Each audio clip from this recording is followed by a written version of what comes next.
Hey, Kevin here, top 1 financial advisor and best-selling author, and we are here to talk about the stock market. Today, I guess it's the same day. I don't know when I'm posting these, but we do need to talk about PAVE, we need to talk about GRID, and then we need to talk about IFRA. These are ETFs, exchange-traded funds, that allow you to participate in the infrastructure bill and what might be an infrastructure wave as things are passing through the House and the Senate. Now, context, remember the Senate passed the other day a $1 trillion infrastructure bill, and there is expected to be a 3.5 infrastructure bill that's more along partisan lines that is expected to pass as well. We will see where it goes. There's a lot more things in that $3.5 trillion bill that people are debating whether or not it's infrastructure. But I ain't seen the bill. It ain't passed nothing yet, so I'm not even going to worry about that one. So we're going to talk about the $1 trillion bill and which one of these ETFs might be the best fit. So I've compared the three, taking some notes, going to be reading a little bit off the screen, and then we'll come to a conclusion on which one we think is best. So first, I'll start with PAVE and start with PAVE, then go to GRID, and then go to the last one. I'll also be checking periodically to public, so I can just read the short description, kind of give you more information, tell you when the fund started, what are some stocks in it that I am interested in, that I kind of like, and then give you performance, and then at the end, give you which one I like the most. So let's start with PAVE. I just want to type this in here. I could have just put it on my computer, but I didn't really feel like it. All right, so PAVE, that's ticker symbol, is PAVE, super simple, and it's a Global X US Infrastructure Development ETF. Again, ETF, exchange traded fund, puts a whole bunch of stocks together, and you'll get why that's important here in a second. So PAVE tracks the market cap weighted index, I hate that term just because it's difficult to explain, of US listed companies that derive the majority of their revenue from or have a stated business purpose related to infrastructure development. Cool. Everything in here is supposed to be infrastructure related. We're talking about infrastructure bill. Now this ETF has 99 stocks in it. That's the advantage. Instead of you and me trying to find, I don't know, the top 5 out of 99, right? And some of these have more, some of these have less. I can just get this. It's got 99 companies and one of them got to be good, right? Hopefully, 99 of them are good. But if not, you've got a little room for error here. So you've got 99 stocks, you're really diversified. 30 is a good number, 50 is even more, obviously. But 99, that's a lot. You're really diversified there. The fee here, yes, there is a fee for a lot of ETFs. This one is 0.04 is their expense ratio. That's decent comparatively. This fund was started in 2017, so it doesn't have the longest history in the world, but it does have a decent one. Now, companies that are in it, this is what's usually found in the holding section. Some of these will be familiar, some of these may not. So Nucor, stock symbol NUE, that's one that I mentioned on a previous video. It's one that's really popular. If you were to just Google infrastructure stocks, Nucor, assume that's how you pronounce it, NUE, is going to be on that list somewhere. So it's an interesting one. It's one I'm interested in learning more about. I think someone on YouTube asked for me to go in more detail on that one, so I probably will because it came up here. If you got Eaton, or Eaton, E-A-T-O-N, that ticker symbol is ETN. You've got Train Tech, which is their ticker symbol is TT, and then you've got John Deere here, which is a company I own, a very, very small holding in at DE. Very interesting. I like that just of name recognition, I like that John Deere is here. I like that Nucor is there. If I know nothing else about the fund, and this is a new fund for me kind of digging into, those two things are really good. I'm like, okay, you got 2 stocks at least I know of very, very quickly. You are clearly focused on infrastructure, so those things are good. But how is the fund doing? How's it done in the past? The past didn't predict the future, but it might help you make a decision. So over the past year, from August until last August, we know it's up 54%. That's really solid. And we know over the past 6 months, it is up 22%. And let me compare that real quick to what the overall stock market is to tell me if that's good or bad, because I don't know. So let me double check. All right, so the S&P 500 on its own is up 32% in the last 6 months. This is up year. That's why I was looking at it weird. So 58%, almost 60% over the past year. Forgive me for the 61% comment earlier. And then 32% for the S&P 500. So good there. And then we go to 6 months, and we see that it is up 22% over the past 6 months compared to S&P 500 at 13%. Sometimes depending on one, the market is live right now, so it's actually moving. So that could be one reason for the discrepancy in numbers. And depending on what app you're looking at what time, these prices could change. So that's the current state for PAVE. I think PAVE is very solid based on what we see here. All right, so that's a quick rundown for that one. Then you move over to GRID, and I'll type that one in so I can read it here. Again, prices could change as we're talking and typing. All right, so GRID is an interesting one here. It is the First Trust NASDAQ, that's a key term, Clean Edge Smart Grid Infrastructure Index Fund. Very long name. We know the NASDAQ is the exchange primarily for tech companies. So that gives you a hint there of how this fund is a little bit different. GRID tracks the market cap weighted index of global equities, global, not US, in the smart grid and electrical industry infrastructure sector. So that is a different fund. It is infrastructure related, but it is more electrical and it's global. Okay, the first word on here, well, actually, no, global is not in the title of this fund, but that's why you want to read the descriptions, right? So that's the first thing. This is more global. This is not U.S. Last I checked, it's not a global infrastructure fund, but that does not mean that other countries are not spending on infrastructure. So don't immediately discount it off that, but there are some things that you need to know about this one. All right, so the fee here, I'll start with the how many stocks are in it. So this one only has 70 stocks. Now, when you're above 50 or so stocks, I'm not going to sit here and pick and choose. One has 99, one has 70. Therefore, the number of stocks makes a difference. Not really. Depends on what companies are in it. So here we've got the fee at 0.75%, much higher than the previous fund by a lot. Depending on how much you're making in it, that may or may not be a thing for you, but 0.75 compared to 0.47. There you go. And then this fund started in 2009, so there's a lot more history behind it, probably a lot more reliable in terms of like, hey, y'all might know what y'all are doing at this point in life. Now, there are a lot of companies that I have not heard of in this one, so I kind of perused through and picked out the companies that I thought were interesting. But again, you got 70 companies, so that doesn't mean that the top, four that I mentioned are going to be the top 5 in the actual fund. These are just ones that stood out because there were so many that were unfamiliar to me. So first you got ETN, the same company that was in PAVE, so that's good. I like that. You also got Tesla. You've got Nvidia, and then you've even got Cisco in this one. So you can see this is way more tech focused, which makes sense because it's tracks a lot of the NASDAQ and it's more global. So that makes sense. Now, this does still kind of relate to infrastructure, but not in the same way that you may think. Remember, the infrastructure bill does include, I think it was $65 billion. Yeah, $65 billion for U.S. broadband networks. So if you have a Cisco that works in that network space, we also know that there is a section of it for electric vehicles. Let me get that number for you. $7.5 billion over for EV charging stations to encourage EV adoption. That includes Tesla, right?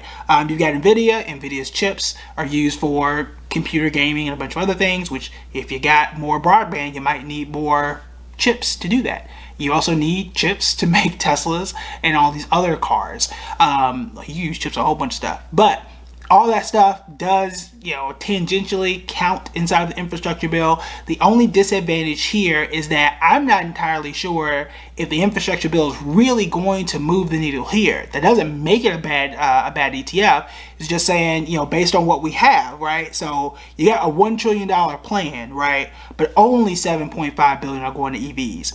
And I would rather, I'm just go own Tesla on my own, or Ford or GM or whatever, because now that's a really narrow thing, right? I've got 70 companies, but only 7.5 billion is going to electric EV charging stations, which can help a Tesla. But of the 70, all 70 aren't EV companies. So I'm really narrowing it down and saying only one of the 70, I didn't look at all 70 companies, but only one of the 70 is going to get a benefit, and that doesn't mean that the whole 7.5 billion is going to Tesla by itself. Kind of on that one. Same thing with broadband internet. Yes, 65 billion is a lot, but not all of these companies are directly tied to broadband internet. So this one doesn't seem as relevant for what we're trying to do when we think of infrastructure. When we think of infrastructure, and the majority of the money, last I checked, and this could change, is more, you know, roads, bridges. Yes, you got internet, that stuff counts. You know, ports, all that kind of stuff. And I think that's going to impact more railroad companies that build stuff like Caterpillar and all of that. I don't really see it being as relevant here. Doesn't mean it's not a good fund. I just don't think it's super related for what we're trying to do or we're trying to invest for a purpose, right?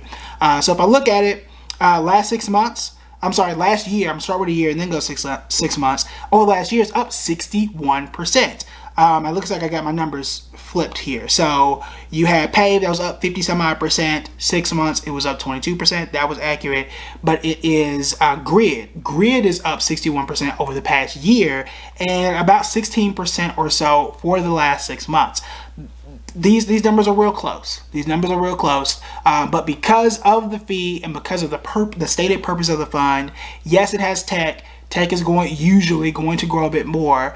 But if the question is what is best for infrastructure, from these two, I think the answer is obvious so far.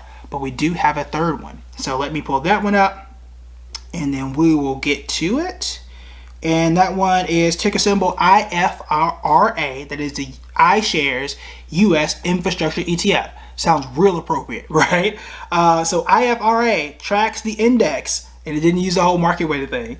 So it tracks the index of US listed infrastructure companies that derive a significant portion of their revenue from the US. So that is, again, really interesting. All of these ETFs have a stated purpose. They create these for a goal. Way back in the day, we're talking like 11 years ago, worked for a company that like managed and created mutual funds. And you had to have a goal, and all the stocks that were in it had to meet that goal. So this one, U.S. infrastructure companies, is a U.S. infrastructure bill. So again, we're real focused on what could go right here. Now this one, very interesting here. It has 153 companies. That is a lot. It's not the most ever. So, you know, remember we've got, you know, the S&P 500, that's 500 companies. So context there. But 153 was a lot compared to these companies as a whole. Its fee is only 0.4%, which is the lowest of all three that we are comparing. It started in 2018 as the second youngest. You had GRID at 2009, PAVE at 2017, and then IFRA, that's the ticker symbol, at 2018. Now, this one is a lot different. One, you got a ton of companies in there, and clearly I did not have time to dig through all 153 of them to see what's what. But I did go through the top holdings, did have some interesting ones. A few I recognize, a lot that I don't. What I have noticed about this company, this ETF rather, it has a lot of utility companies, which tend to be solid. Some do incredibly well. Others pay good dividends. So that might be something for you to at least look into. So some of the companies here, and it also has this on its website as well, they were focused on rail, utilities, which a lot of these are, and then what they call enablers. These are companies that don't necessarily do infrastructure in and of themselves, but you do need them to produce infrastructure related things. So if you are a railroad company, you need steel to build the rails or at least the trains or something, right? Well, maybe I'll invest in a rail company. My friend Courtney, the Ivy investor, always talks about pick and shovel plays, right? So it's not the infrastructure company itself, it's the company that helps the infrastructure company do what it needs to do. So some of the companies here, American Waterworks, I owned this a while back. I don't know if I still have it or not. I don't know if it was in my portfolio or my kids. I know it was up when I had it. But that ticker symbol is AWK. You have a lot of water companies in the top few holders. Again, it's 153, so there's a lot here. So you've got that one. You've got CWT, that is California Water Service Company. You've got NEE, which is I think it's NextEra Energy. My handwriting is sloppy, sorry. And you've got NRG. NRG Energy. I don't know if it's the same one that does the stadium in Houston. You'll let me know. I'm not from Houston. And that ticker symbol is NRG. Now I think conceptually this between this and PAVE should be more focused on infrastructure for obvious reasons. But let's look at the performance. You've got 40% over the past year and 16%, which is the same as GRID, over the past 6 months. So which ones do I like? I don't like GRID for this. So that one I'm automatically marking out, which I will actually do, even though you guys can't see it. And I'll also give you this tidbit too. So you might be thinking, you're telling me these fees, what's a good fee, what's not? For comparison, and this is on the cheapest end of fees. Obviously zero, which does exist out there. But SPY, one of the like basic investing ETFs you should have, and manages the S&P 500, that fee is 0.095. 0.095. So these are way more expensive than that. These are specialized ETFs that are supposed to be more expensive in theory. So just throwing that out there too. But GRID, I'm throwing that one out. I just don't think it's going to be as benefited from the infrastructure bill as the others. In my view, you do not want both of these companies or both of these ETFs. You can benefit from having both, but again, you might see some duplication there. If you have a fund with 153 companies, some of that 99 might fall in there. You want to go through and dig through and really see for yourself. But if I've got to choose, I'm probably going to go PAVE here. I think it's a little more concentrated in the top end of things. Yes, it has performed better. That's obvious. The 0.07% difference in fees is probably going to be made up in terms of gains, right? 22% versus 16, that'll pay for itself. I'm not overly concerned about fees in this case, but if you are fee conscious, it is something that you want to know. Again, I like that Nucor is in there. I invest in John Deere, and the fact that it's in its top holdings and it's only 99 means there's more money going to John Deere as opposed to less money split between 100 and some odd stocks. So if I gotta pick, I'm going with PAVE, between PAVE and IFRA. Both, I think, are going to be relatively solid, but there is a risk here. The risk is, one, what if it doesn't pass and it blows up? There's a possibility. I don't think that's super likely, but it is a possibility. And then two, we know that the bill is going to be spread out over several years. It's not going to be, boom, we sign it, $1 trillion shoots out into the market on X day. A lot of this is going to be spent out over several years. We're talking like 5, maybe even 10 years. So you may not see the exact same type of gains that you're seeing right now. Some people have been anticipating this for a while. I did a video on 4 stocks I like back in March, right? I've been looking at John Deere for a minute. So, the best time to have gotten in these companies was years ago. Or not years, I'm sorry, months ago. Years ago would be great too. But months ago when this talk first started, you took a risk there by doing so. But that does not mean that it's all over, right? Getting in now, if you decide to, after you do your own research and make a decision, you can still be benefited by it because, again, you're going to start to see these things show up on those balance sheets, in the next few years. So, for example, let's say if I'm just picking a company. Let's say I got John Deere. People are going to start buying new equipment. They're probably not going to start buying equipment in August, in September, or October, right? They might start buying equipment in January or summer of 2022. So all the companies in PAVE and IFRA for that matter might really start to see that boost in 2022. So if you are a long-term investor, you're going to hold this for a year or more, it might make sense to get you some now, do a DCA and wait it out for a year or longer. But if you are trying to get in it now and trying to do something between now and the end of the year, I can't guarantee you, I could never really guarantee you that, but I'm not 100% sure if you're going to see the same 20% you saw in the last 6 months or the last, 16% in the last 6 months or what have you, depending on what you're looking at. I can't guarantee you're going to see that in the next 6 months or so. I don't really know. That is the risk here. So that is my thought. Last thing I'll say is you have a bunch of options here. You can choose one of these 2 ETFs. You can choose one of the companies that are inside of the ETF. I would not do all of these things at the same time. I would pick 1, maybe 2. You don't want to duplicate. So what I would not do is invest in John Deere, invest in Nucor, and invest in PAVE, and invest in IFRA. Because now you got a whole bunch of infrastructure stuff, and then especially for PAVE, you're doing the same thing almost 3 times. So pick 1 or 2. Get you PAVE and a stock that's maybe not in it. So maybe it's American Water Works or California, whatever it was. Again, I haven't researched those. Or maybe you get you an IFRA and PAVE, assuming that those stocks don't overlap, because they may be different ones. These are things that you want to check out. So you want to be very careful of duplication. Risk-wise, these 2 ETFs are going to have the least risk. Okay, least meaning it's better for me to spread out my risk against 99 companies or 153 versus putting it all in a John Deere and just hoping that it works, which is kind of what I did. But again, that the money I have in John Deere is really, really small because I didn't want to risk it if this thing doesn't go through, right? So that was something that I had to worry about.